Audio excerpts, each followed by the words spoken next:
cut off nicely at the blue line by Mikael Anderson. He will clear it in. He's bumped into the boards. Anderson took another shot, goes down to the ice.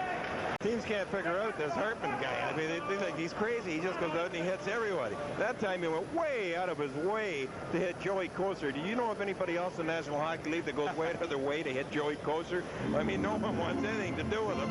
And he takes about a 40-foot run at him. And Kocur kind of backed away and looked at him, and he couldn't believe it. Well, Kocur, apparently a week or so ago, he was thrown out of the game because he had, well, his knuckles are so, you mentioned before, his knuckles are so bad because so many fights he's been in that he had them taped. And once they saw the tape on his knuckles, he was gone for the rest of the game. Actually, he doesn't have knuckles. They're calluses now.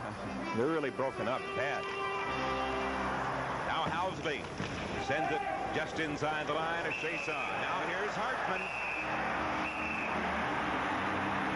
That's Hartman and Jim Nill.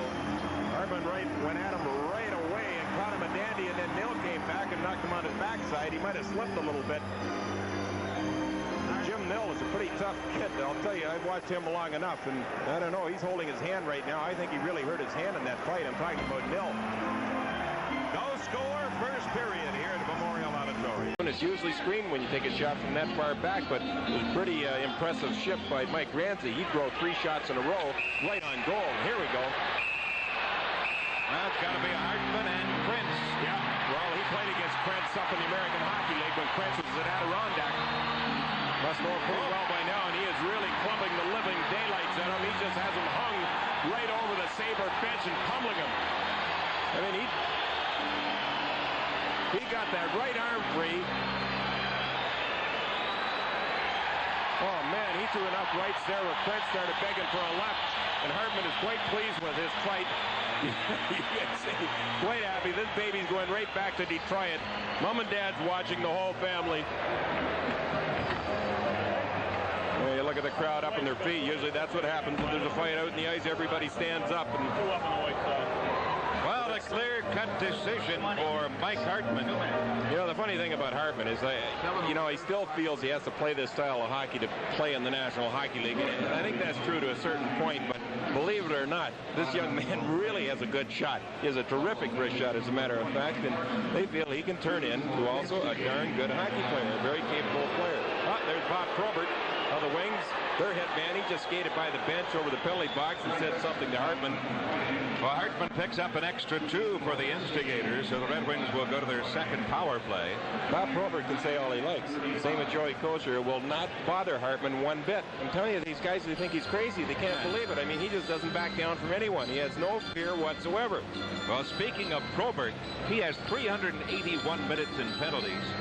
And that is a new club record. The previous club record was held by Joe Kocur of 377 minutes in the 85-86 season. Hartman wants to play in the NHL so bad. I mean, he'll go fight that crossbar in half if he has to stay up here in the big times. And he tried so hard in training camp, Ted. I thought by the time training camp was over, he almost put in about 2 seasons. He was dead on his feet.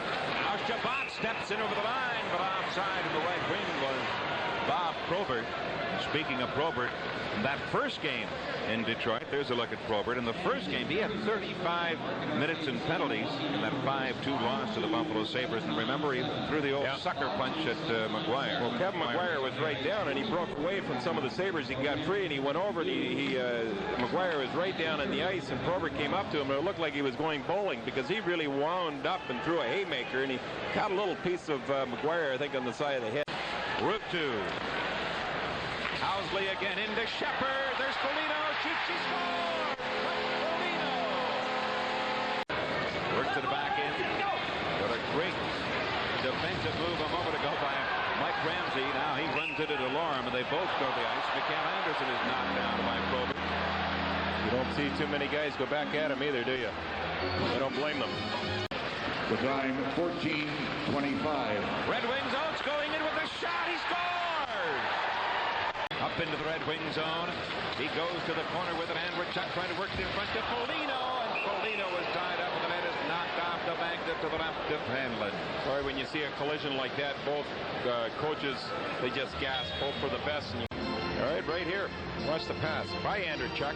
Foligno's digging for it, and just look up at the last moment. Boy, did he ever catch that guy with his shoulder right in around the throat area, and he's still down. Oates will bring it back for the Red Wings. blue line. He dropped it back. Loose puck right in front. He scored! Now to Sharples again. Oh, and he missed it. It'll go to Shabbat. Far side. There's the drive. He scores! Peter Kleba. Goal number 37 of the season. A power play goal by the Red Wings. Al Murphy into the corner. Cleared. Priestley trying to clear. Unable to. Here's another chance for the Red Wings. Shooting. He scores! Adam Oates with his second goal of the game. And the Red Wings take a 4-1 lead. Sends it back. Here's Ramsey with the shot. Hanlon to save the rebound. The shot by O'Neill. Didn't get through. Here's another drive and snaps up. He scores! John Lee took it right off the chest of Harold Snepps, who was lying on his back, and flipped it in by Hanlon. And then someone took a run at Donnelly. Well, you know, I thought the puck was dead. I didn't see it for a moment, and It was sitting right on the chest of Snap. Is that right? Yeah. Well, he yanked it into the net in a hurry. Mike Donnelly will get credit for the goal.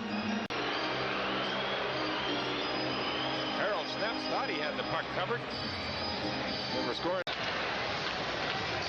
Here they go. They've got a 2-on-1. Oates coming in with Kosher. Oates gets to Kosher shooting. He scores! That'll do it. Kosher!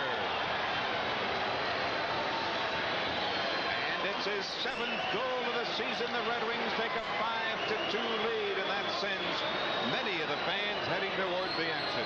Yes, sir. And Kosher lets go with a nice little wrist shot here, and I believe Puba might have got a piece of it, but Johansson got caught off the ice. I don't blame him for gambling a little bit at this point in the game. They're down 2 goals. They left Lindy Ruff back all by himself.